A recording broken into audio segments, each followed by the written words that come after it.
kaya aabutin ang gas natin. Paglalagpas ng 2,000, tigil mo na. Masarap mag-jogging ah. Ay ko pukik, yan ang sakit. Ayan ang bitlog ko, sakit. Tingin kasi ng tingin sa mga nagja-jogging. Medyo may mga condo units ata dito malapit-lapit. So talagang iwas-iwas yung mga bomba-bomba. Tigil nyo na yan. Sino ba nagpauso niyang bomba-bomba na yan? Ayun na.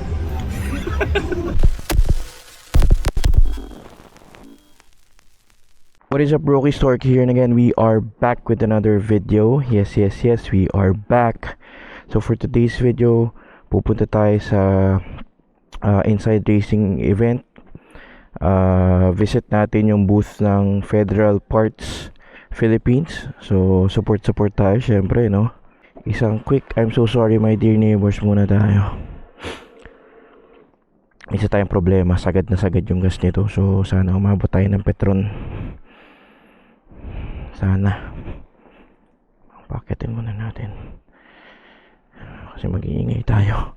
Good morning my dear neighbors. I'm so sorry.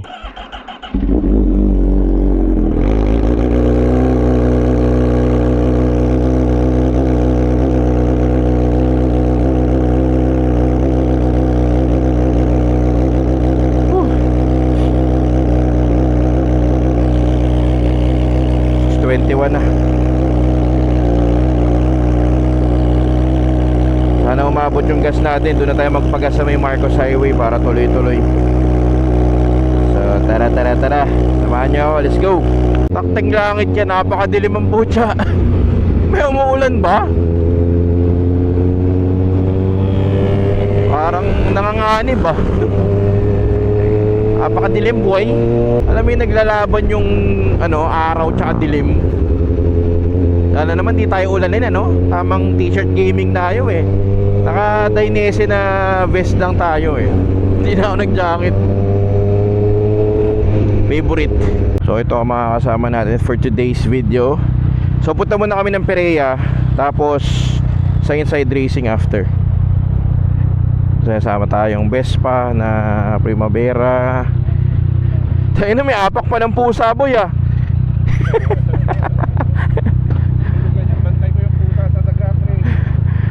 Bagay, mas maganda yun. Dalawang XSR kasama natin. Tsaka isang Vespa. Petron boy ah.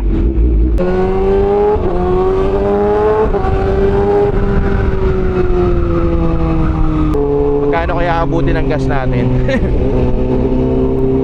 Ito medyo papunta ng empty to eh. May 2.2 liters pa naman. Hindi ko lang alam kung gaano ka-accurate yan. Moment of truth. Magkano Blaze ngayon? Blaze mahal na dati. Magkano na kaya ngayon to? Pwede card payment. Blaze full tank. Magkano ba Blaze ngayon? 91? Mas mura pa.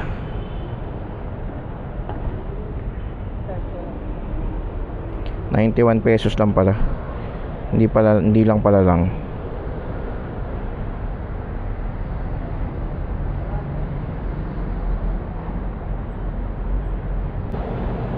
Paglalagpas ng 2,000, tigil mo na. Layo pa naman, sige.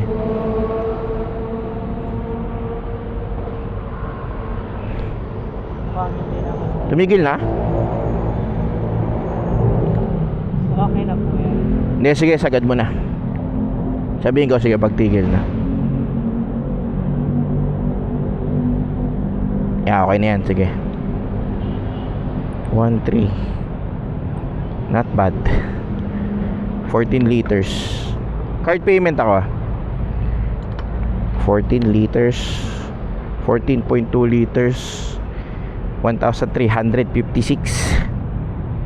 Try ko. Tara, let's. Big bike pa more.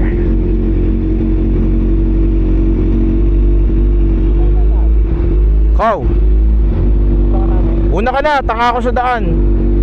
Sunod lang ako sa inyo. On the way to Perea. Ayun Tayo ng katinong 1-3 kagad yung nabawas sa atin sa lakad na to. Aray ka! Tigil nyo na yung away-away na yan. Diyos ko. Buti 91 pesos lang yung Blaze, pero parang ang Petron kasi mas mura talaga siya, no? Kaya ang haba ng pila pinipilahan siya Siguro sa sasakyan maglipat muna ako ng Petron. Kaso palo na ng 100 ata ang turbo diesel Hey, nako, buhay. Kailangan natin kumayod ng matindi-tindi. Nakakatawa pag nasa stoplight ka. Kunwari yan, naka-red. Tayo na wala pang, alam mo yung pagpalo ng green, bubusin na kagad. Nakakairita Wala po, literal kaka-green pala, palo ng green, pak, bubusin na kagad. Mga high blood ang putya.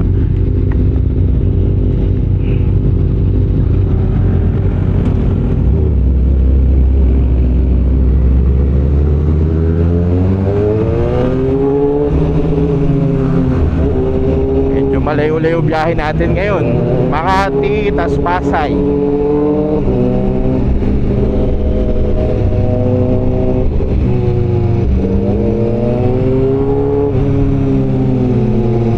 Gago. Ayun na yun.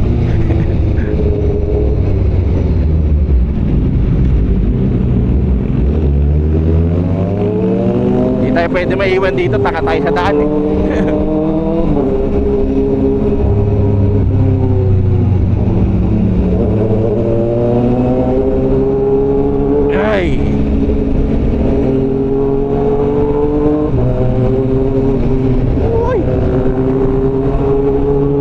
potholes. Yung Perea, good spot na rin ngayon Sa akin pupunta lagi First time ba? Actually, siguro nakaka-3 beses na akong punta dyan sa Perea. Kaso puro gabi. Yung una may event, tapos pangalawa gabi ulit. Tamang inom-inom lang kami dun. Labasan ng mga sports car. Sunday sports car day, sana all. Sports bike muna tayo. Pwede na to. Chill ride lang tayo kasi medyo madugo. May kasama rin naman tayong Vespa, so talagang kalma-kalma lang yung yung ride natin, syempre. May mga nagtatanong sa atin kung kamusta ba gas consumption sa Big Bike. Kunwari dito sa Fireblade natin. Sabi ko nga sa inyo, ako paulit-ulit ko naman sinasabi, hindi talaga ako nagko-compute. Kasi hindi ko naman ito pinandi-daily. More on for leisure lang talaga. Hindi rin naman ako madalas nakakapag-motor. Kilala nyo naman ako, diba? Pero kung sa galawan talaga namin, or sa galawang ko, nakadepende pa rin kasi yan sa sa paano galaw mo sa throttle So medyo high blood ka sa throttle, so expect mo malakas sa gas yan kahit anong motor pa yan. Kung lagi kang red line or sumasagad ng RPM, wala, expect mo na. Lalo ngayon, actually nung chinek ko siguro mga 2-3 years ago, mga ganitong panahon, tumaas din yung gasolina kasi nag-memory sa akin yung H2 pinagasan ko, yung panahon na yun natatandaan ko yung magtataas na, di ba kada Tuesday yung taas, kaya nagpagas ako 3 years ago ba? Or 2 years, nakalimutan ko na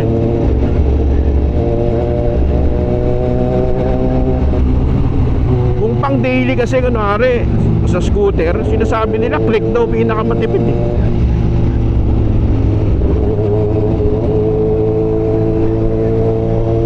Pero if interested talaga kayo malaman yung mga ganyan, marami naman content creators dyan na talagang, alam mo yun, legit na may knowledge about that. May mga computation pa and all. So sa atin, chill lang naman tayo dito Sama lang kayo sa mga ride natin. Pare ngayon, punta akong Perea, tapos inside racing. Sama lang kayo. Sarap Kailangan din talaga pagka Sunday, no, na pwede kang mag-party-party sa EDSA eh. Inaasid ako. Na naman tayo.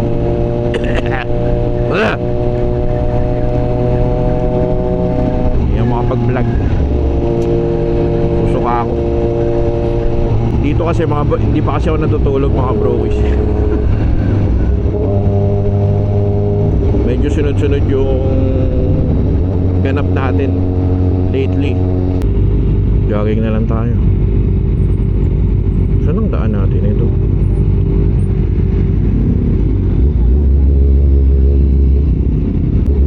Dami na humaling sa running eh, no? Yun na kasi. Ito na yun. Mga lasing ba yun? Hindi pala, pauwi pa lang sila kuya. Ay ko puking, yan ang sakit. Ayan ang bitlog ko, sakit. Yan. Yan, nakatingin kasi ng tingin sa mga nagja-jogging. Sakit po dyan, nakabitlogan ako dun ah. Masarap mag-jogging ah.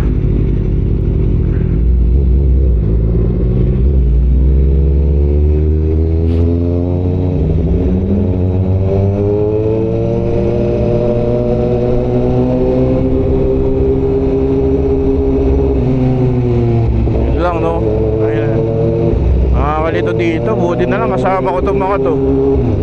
Hindi mo lang sa kalili ko eh. Ay ito na pala. Ay.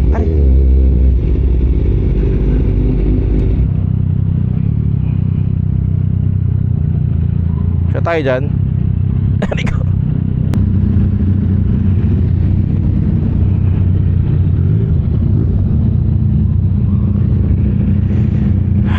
Street Fighter V4.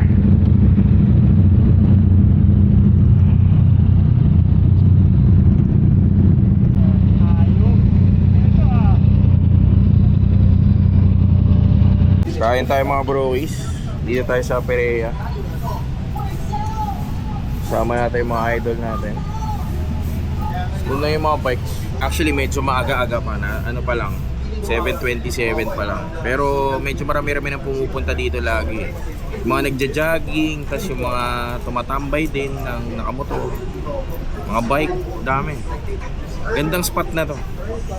Siyempre, ano lang, medyo may mga condo units ata dito malapit-lapit. So talagang iwas-iwas yung mga bomba-bomba. Tigil nyo na yan. Sino ba nagpauso niyang bomba-bomba na yan? Ayun na. So we are done mga brokies. Tamang tambay-tambay lang tayo dito sa Perea. Maganda dito, walang bumobomba-bomba talaga. Yun yung iiwasan kasi eventually pag yan bomba-bomba kayo dito, wala. Tanggal lang ano. Mababa na naman ang mga... Thank you sir. Mababa na naman ang mga motor dito for sure. Parang yung nangyari sa Moto Street before.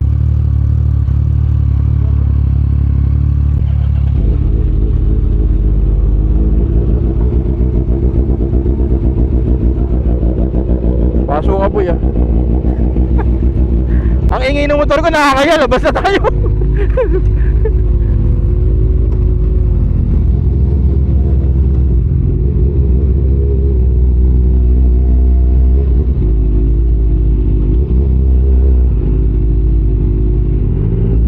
Uy, grabe naman yan oh.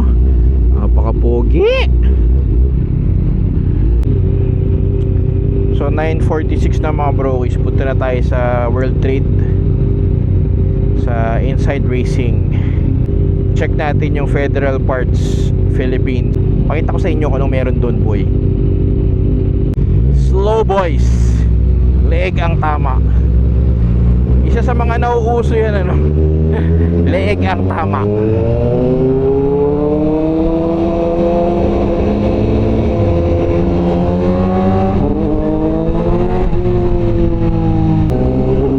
Ito si Mark, ang bilis-bilis kasi.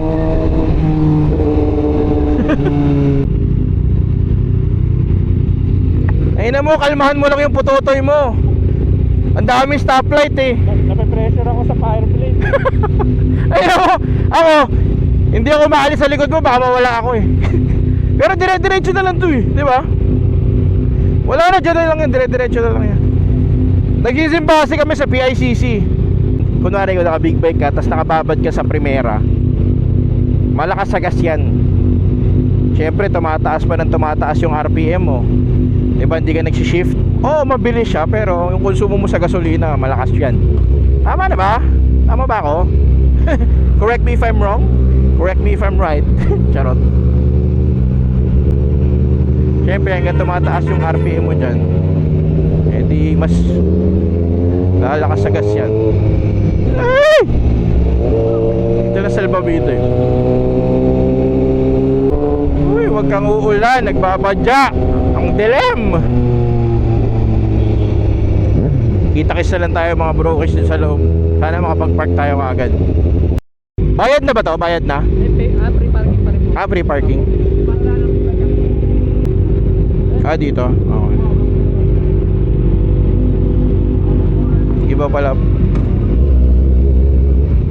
Iba pala parking ng big bike. Uy! Gago ka! Akala ko hindi mo kilala! Tarantado ka! Akala ko mapapaaway pa tayo!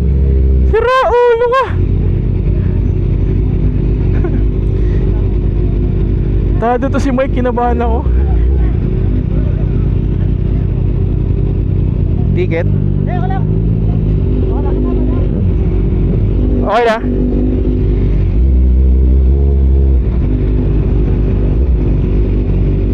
Punta to.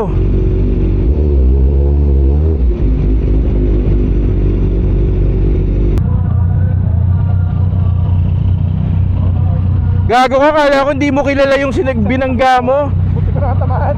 Ha? Kilala mo ba yun? Pinsan ko nga. Gago ka, kala ko hindi mo kilala. Kinabahan ako. Sabi ko, tangina, mapapaaway pa ata tayo dito. Hayop ka. Haba ng fila. Daming tao, boy. Pucha. Tara.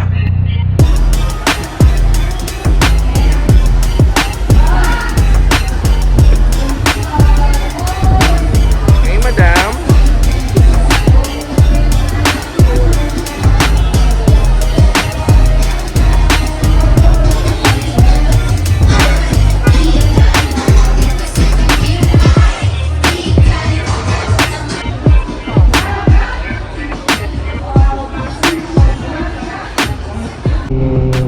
So tayo ay pauwi na.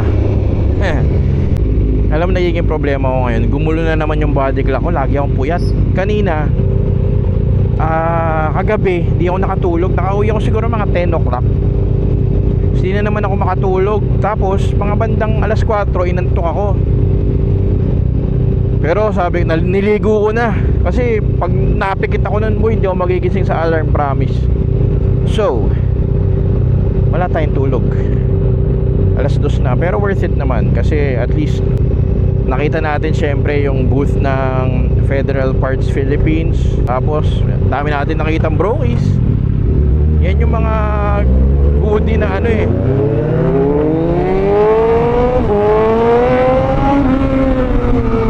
na tipong ano na nawakalimutan yung sasabihin ko. Ang dami kong nakikita mga brokies, nakakapag-interact tayo, di ba? So, goodie. Worth it ang puyat. Diba? Wala naman ako masabi sa vlog. Medyo lutang-lutang na tayo mga brokies eh. So, alam nyo na. Ganda rin ang tunog talaga nitong ano eh, no? XSR. Pala nakatali yung helmet ko. Ayan.